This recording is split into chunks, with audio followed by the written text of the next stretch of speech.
Clue today news కి స్వాగతం. Insurance డబ్బులు ఇప్పిస్తానని లాంఛంగా 20,000 రూపాయలు తీసుకుని ఇన్సూరెన్స్ డబ్బులు ఇప్పించకుండా సూర్యాపేట జిల్లా నడిగూడెం మండలం తెల్లబెల్లి సీఈఓ ఇబ్బందులు పెడుతున్నాడని ఆరోపిస్తూ సొసైటీ భవనం ముందు తల్లి కుమారులు నిరసనకు దిగారు.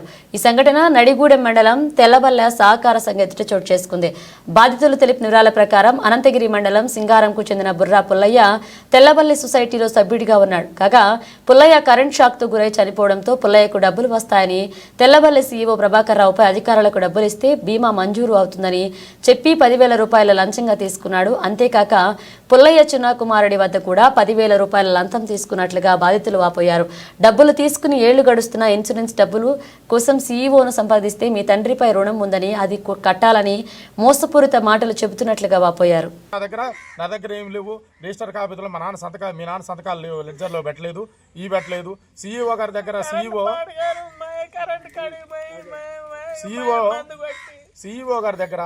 సీఈఓ దగ్గర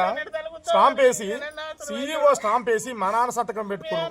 వాళ్ళ ఇష్టారాజ్యంగా బుర్రా పుల్లయ్య అని మా నాన్న సంతకం పెట్టారు. మా నాన్న పరిస్థితి ఎట్లుంటే ఇందులో ఎన్ని అవినీతి అక్రమాలండి. మేము ఇక్కడికి వచ్చి అడుగుతుంటే ఎంతమంది బాధపడుతుండే. ఇక్కడ కొల్లు ప్రభాకర్ రావు తెల్లబెల్లి సొసైటీ సీఈఓ గారండి మా దగ్గరికి వచ్చి ఇన్సూరెన్స్ వస్తుంది, మీకు ఖచ్చితంగా మీకు పై అధికారులకి అమౌంట్ ఇవ్వాలి, ఈ అమౌంట్ ఇస్తేనే మీకు అవుతుంది అని మమ్మల్ని ఏమాత్రం కూడా మాకు పొలం మీద ఉన్నాం, మా దగ్గర డబ్బులు కూడా లేకున్నా కానీ మీరు ఏ విధంగానే ఎవరన్నా చదువులో చేసి మీరు అడగకపోతేనే మీకు డబ్బులు వస్తాయి, వారం 10 రోజుల్లో వస్తాయని తొందరగా వారం 10 రోజుల్లో వస్తాయి, డబ్బులు ఇస్తేనే వస్తాయి, డబ్బులు మీ అమ్మకి పనికి వస్తాయి, మీ నాన్న చనిపోయింది కాబట్టి మీ అమ్మకి పనికి వస్తాయి అని మాకు చెప్తే మేము సర్లే అని చెప్పి మేము చదువులో చేసి మేము ఇచ్చినాం. 8,000 రూపాయలు ఇచ్చిన నేను ఫస్ట్. మళ్ళా తర్వాత సరిపోవంటే మళ్ళీ కోదాడ బస్ స్టాండ్ దగ్గర మళ్ళీ ఫోన్ చేసి ఇస్తే కొల్లు ప్రభాకర్ రావు సీఈఓ గారు, రాజారావు గారు, గుమస్తా రాజారావు గారు వీళ్ళిద్దరు కలిసి మళ్ళీ 2,000 తీసుకురండి.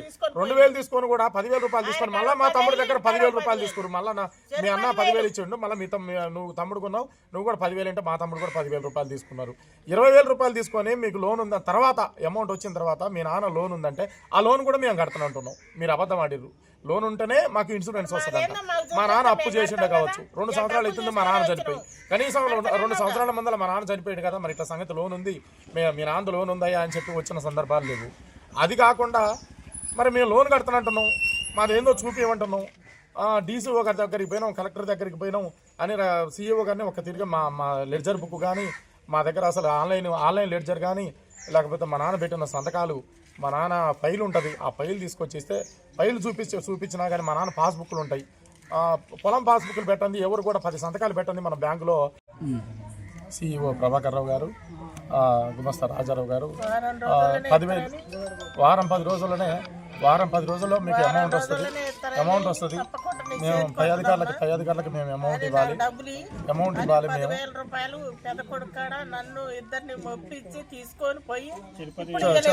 తమ్ముడు కాడ కూడా 10,000 రూపాయలు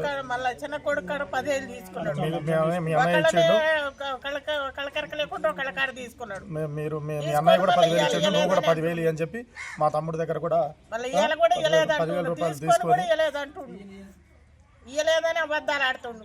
ఇన్ని తిప్పలు పెడుతుండు మమ్మల్ని. ఎన్నిసార్లు తిరుగుతున్నావు నేను ఎన్నడన్నా ఇట్లా తిరిగిందాన్ని కానీ వచ్చిందాన్ని కానీ నేను నా భర్త చచ్చిపోయినాక ఇట్లా తిప్పలు పెట్టి 1,00,000 రూపాయల కోసం నాకు నొప్పులు, రోగాలు, ఎన్ని బాధలు. మా నాన్నగారు 2 సంవత్సరాలు అవుతుంది చనిపోయి. ఒక్క మాట ఇందులో నేను ఎన్ని మందులు ఆడాలను, ఎన్ని తిప్పలు పడుతున్నా, ఎన్నిసార్లు ఎన్నడన్నా నేను కలెక్టర్ ఆఫీసు పోయిందని కానీ డిసేవంట అటు ఇటు తిప్పి నన్ను చంపుతురు.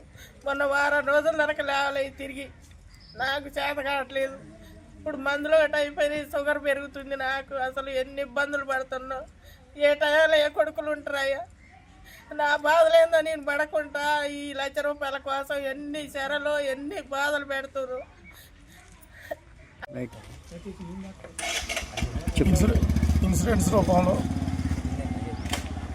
ఇన్సూరెన్స్ రూపంలో వచ్చినటువంటి అమౌంట్ని మేము మా అమ్మకి ఇవ్వమంటున్నాం.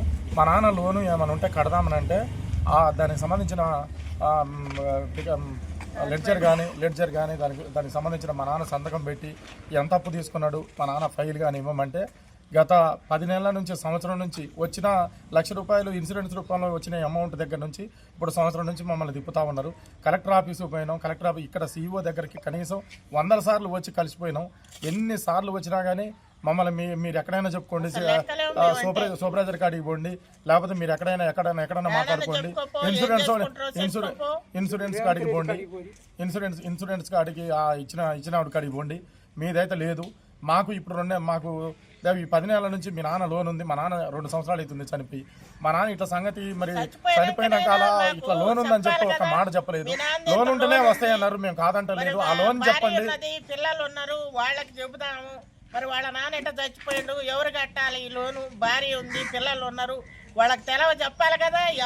పంపించడం ఏమన్నా మా లోన్ ఉంటే మేము కొడుకులుగా పుట్టినాం. మా తమ్ముడు కానీ నేను కానీ ఏదంటే మా నాన్న మీద అప్పు ఉంటే మేము కట్టుకుంటాం. మా అమ్మకి ₹1,00,000 వచ్చినాయి. మా అమ్మ ₹1,00,000 మా అమ్మ చెక్ రూపంలో మా అమ్మ ఇన్సూరెన్స్కి మా నాన్న చనిపోయిన డబ్బులు వచ్చినాయి. అవి ఇచ్చేయమని చెప్తున్నాం. ఇప్పుడు కట్టమన్నా కానీ అప్పు ఎంత ఉంది క్లారిటీగా చూపిస్తే మేము కట్టుకుంటాము. ఎంత చెప్పినా కానీ వీళ్ళు వినట్టుకుంటే మళ్ళీ కలెక్టర్ గారికి ఫిర్యాదు చేయడానికి డీసీఓ గారికి, కలెక్టర్ గారికి, దానికి సంబంధించిన అధికారులకు కూడా మేము దగ్గరికి పోయి మేము ఫిర్యాదు చేయడం జరిగింది. గ్రీవెన్స్లో ప్రతి సోమవారం 2 సోమవారాలు మేము ఇచ్చొచ్చినాం. వాళ్ళ దగ్గర రిసీవ్డ్ కూడా తీసుకున్నాం. డీసీఓ మేడం సెలవు పెట్టింది. తర్వాత ఇన్ఛార్జ్ గొప్ప చెప్పింది. ఇన్ఛార్జ్ కూడా అన్ని రకాలుగా వీళ్ళని ఇవ్వమని చెప్పిండంటే డాక్యుమెంట్స్ కానీ లేకపోతే వాటికి సంబంధించినవి వాళ్ళ నాన్న ఫైల్ ఇవ్వమని చెప్తే వీళ్ళు ఫైల్ లేదంటున్నారు.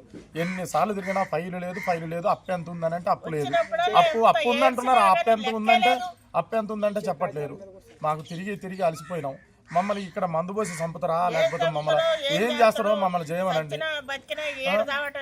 మేము గదిలేదు లేదు. మేము దయచేసి మాకు ఏదైనా న్యాయం చేయాలని మిమ్మల్ని వేడుకుంటున్నాం స్వామి. మాదేందో మేము లోన్ మా నాన్న అప్పు ఏదైనా ఉంటే మేము కట్టుకుంటాం. మా నాన్న